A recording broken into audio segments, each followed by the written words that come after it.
NASA astronaut Mark Vande Hei touched down just moments ago after a record-breaking 355 days in space.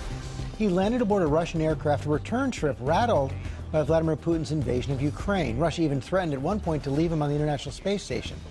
Our transportation correspondent Gio Benitez is at the Hayden Planetarium with the story. Good morning, Gio. Hey, George, good morning. Yeah, there was real concern that this return to Earth would not happen and that America would have to figure out a way to get him back. But this morning, Vande Hei has landed in Kazakhstan aboard that Russian ship after an unprecedented war of words. This morning, after a record 355 days in space, American astronaut Mark Vande Hei is finally heading home.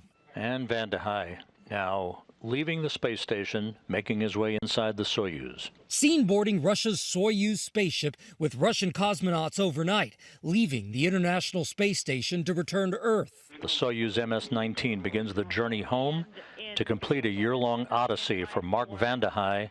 Even as tensions rise here between America and Russia over the war in Ukraine, the crew shared a hug.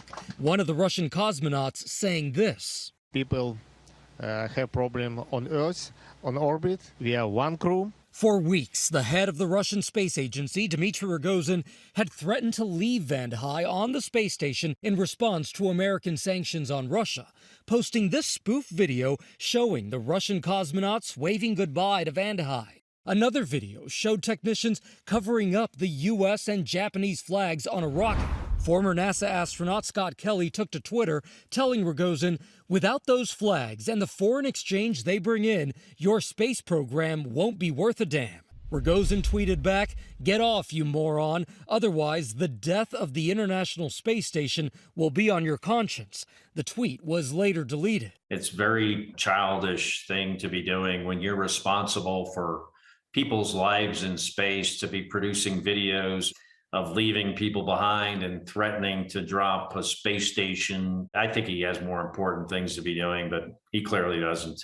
Rogozin's words leading some to question the future of Russia's relationship with America in space, one long seen as peaceful and necessary. This conflict just one of the many playing out between the U.S. and Russia.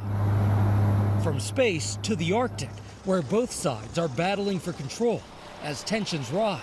The current U.S.-Russian bilateral relations are at perhaps a low that we haven't seen since the Cuban Missile Crisis. While that future is unclear, former NASA astronaut Katie Coleman is hopeful. We share a mission. All these countries that put the space station together, that built this literally city in space and have done such important work up there, it is not easy.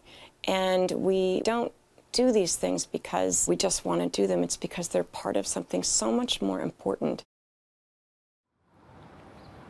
And they have been working together for years and years. Let's go ahead and take another look at that landing right now. And you can see that spaceship coming down, landing there in Kazakhstan. And it's going to be surrounded by helicopters. And those helicopters are recovery teams that are making sure that everything goes okay, that the astronauts and the cosmonauts, that they are all okay. Those helicopters are filled with those recovery teams. They will go ahead and check those astronauts out and see if they're okay. And America is not relying on Russia to make sure that Vande Hei is okay. They have their own medical teams right there on the ground in Kazakhstan, George. And Gio, will there be any issues surrounding the final leg of the trip home from Kazakhstan? We do not expect that right now because America is there. America is making sure that he gets back. Basically, what's going to happen, George, is that he's going to get on one of those helicopters, take a 2-hour flight to the airport there in Kazakhstan, and then NASA is putting him on a 10-hour flight back to Houston. But he can't wait to get back to Houston. Okay, Gio, thank you. That bring up memories? Yeah, but not 355 days of memories. Whoa, he was up there a long time. Well, hey there, GMA fans. Robin Roberts here. Thanks for checking out our YouTube channel. Lots of great stuff here. So go on, click the subscribe button right over here to get more of awesome videos and content from GMA every day, anytime. We thank you for watching, and we'll see you in the morning on GMA.